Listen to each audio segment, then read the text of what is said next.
Okay, dear friends, dear students, now we will go ahead with the thin cylinders. And in the last class, we come to know that what is cylinder, where it will be used, and stresses acting on the cylinder, and the pressure subjected that acting on the cylinder, or otherwise stresses developed in the cylinder, types of cylinder, their criteria that we studied. Now we are going ahead with the thin cylinders. In the last class only I said that in thin cylinders radial stresses are ignored. Why? Because the thickness of the cylinder is very small. And one more assumptions we make here, that is the distribution of circumferential stress along the cross section is assumed to be uniform. Okay, that I will show it in later slides. Okay, now put a heading that derive an expression for circumferential stress or hoop stress in thin cylinder. Okay, derive an expression for circumferential stress or hoop stress in thin cylinder. That is your heading. Okay, you know that we are deriving circumferential stress. Circumferential stress means what? See here, if this is a cylinder, obviously it will have some thickness, and we are studying a thin cylinder, therefore this thickness is very thin. Let us consider inside some fluid pressure is there. That fluid pressure is acting in this direction, that is along the circumference. It is acting like this, that cylinder is subjected. Then because of this, the cylinder may break in this direction. When it breaks this way, then you can see the broken cylinder may appear like this. The broken cylinder may appear like this. Right? If it breaks like this, then it will break because of which type of stresses that we are studying. Means after breaking here, if I get a free body diagram, I will find one stress here. This stress is called as circumferential stress. Why? Because this is acting along the circumference. Therefore, this is circumferential stress. Now I need to derive an expression for this circumferential stress. Okay. For the derivation purpose, I will make one plane, one section I will take here. That section I am going to draw here. That section look like this way. Section look like this way. And here at a particular imaginary line, let us consider the stresses are acting like this. This I will call it as a pressure. That is a fluid pressure acting from the fluid inside the cylinder. Then there will be some resistive force, resistive stress. That resistive stress will be sigma c. That is sigma c. Okay.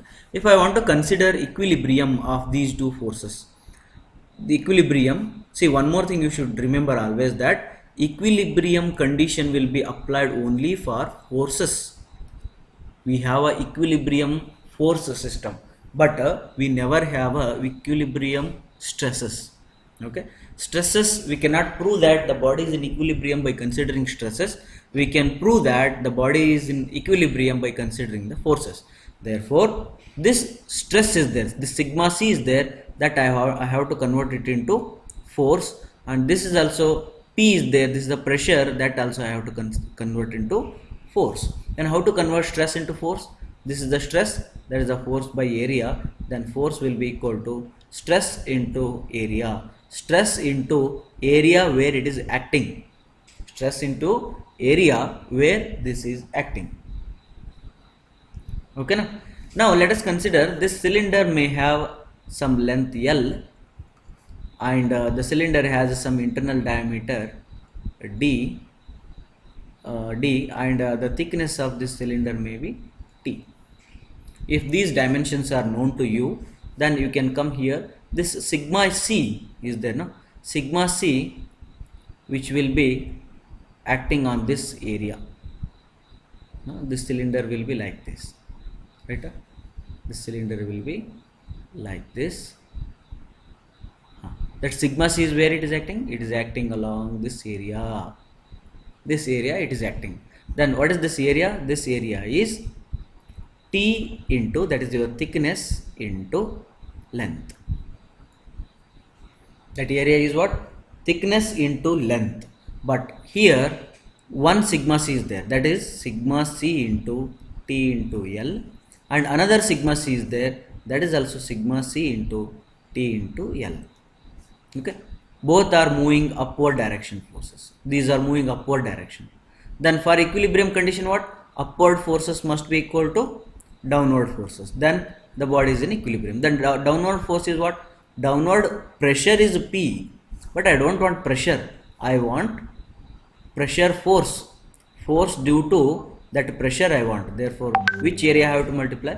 I have to multiply this area, I have to multiply this area. Then what is that area? This is your diameter, this is your diameter, and this is your L.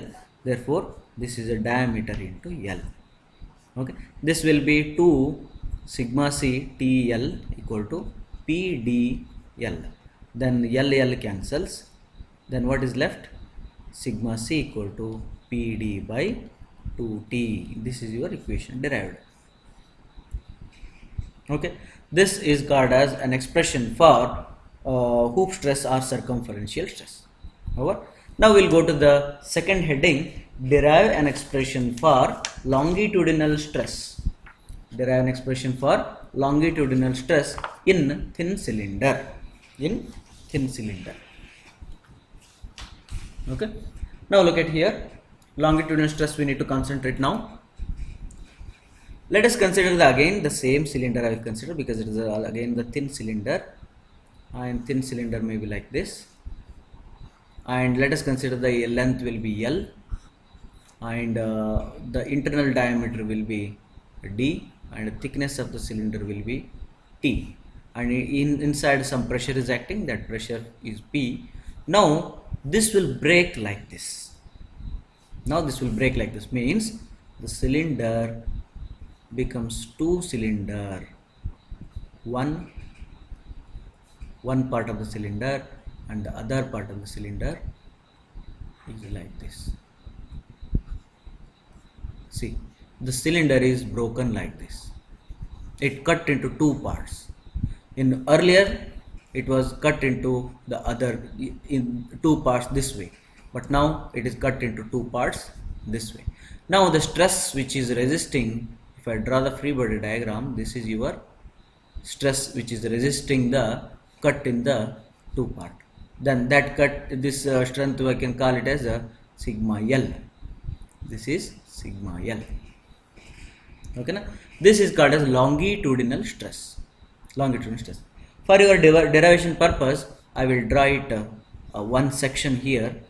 See, let us consider this is the internal diameter and this is your external diameter, and this goes like this. Okay. Now here along the thickness, along the length, on the thickness, you are getting these black arrows. You are getting black arrows are sigma L, and now some pressure will be acting, right? That pressure I will mark it in a red arrows. That pressure is acting here. Pressure is acting along this area. Means pressure is acting along this area P, and the stress, that is what longitudinal stress, is acting along this black area. That longitudinal stress is sigma L. Now I want to convert this stresses into force, okay, because equilibrium of forces are there.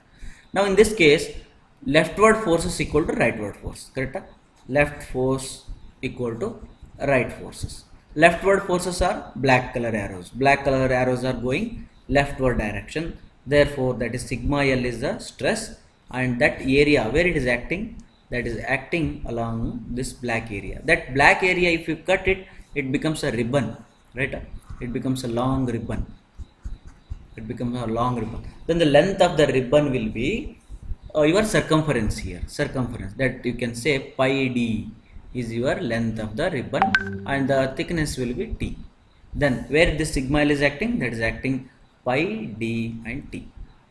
Then rightward forces is your red arrows, and the red arrows is called as P, and this P I want to convert it into stress. Therefore a force, that is pi by 4 into d square.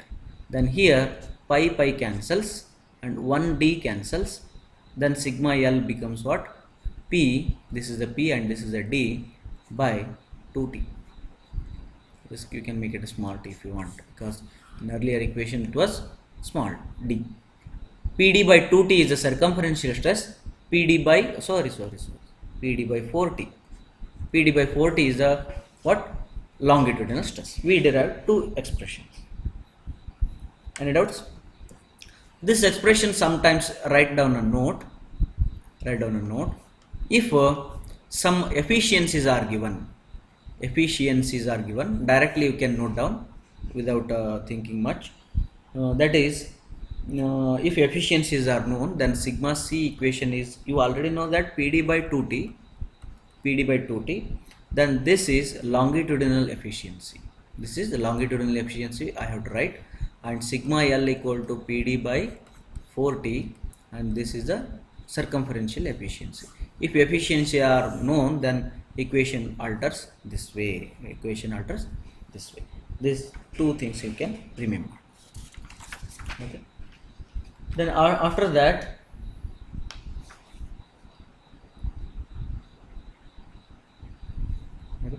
then how much shear stress will be acting on this plane? Let us consider this is the wall of the cylinder. I considered. See, this is the wall of the cylinder. No? This is a three-dimensional. I am trying to draw. Okay, this is the wall of the cylinder. Means in this cylinder, I cut a small portion. This small portion, and this small portion I am going to draw here. On this one, if you see here, some sigma L is acting along the lengthwise, and sigma C is acting along the circumferential wise. Therefore, you can consider it like sigma L. This is sigma L, and this is sigma C. This is sigma C. If this is given, then you know in the previous chapter, tau max you can calculate it like sigma x minus sigma y by 2 whole square plus tau square, but tau is not there. Therefore, this becomes sigma x minus sigma y by 2 whole square. Square root cancels. Therefore, tau max equal to sigma x minus sigma y by 2. That is your here in this case sigma L minus sigma C by 2. Okay. Sigma L is what? PD by 4T, and this is PD by 2T divided by 2. It works to be PD by 8T. Okay, this is your tau max. Okay, we derived another equation, that is your maximum shear stress in the thin cylinders. Maximum shear stress in the thin cylinders also discussed. Thank you. In the next class, we will derive an expression for change in diameter and length and volume. Okay. Thank you very much.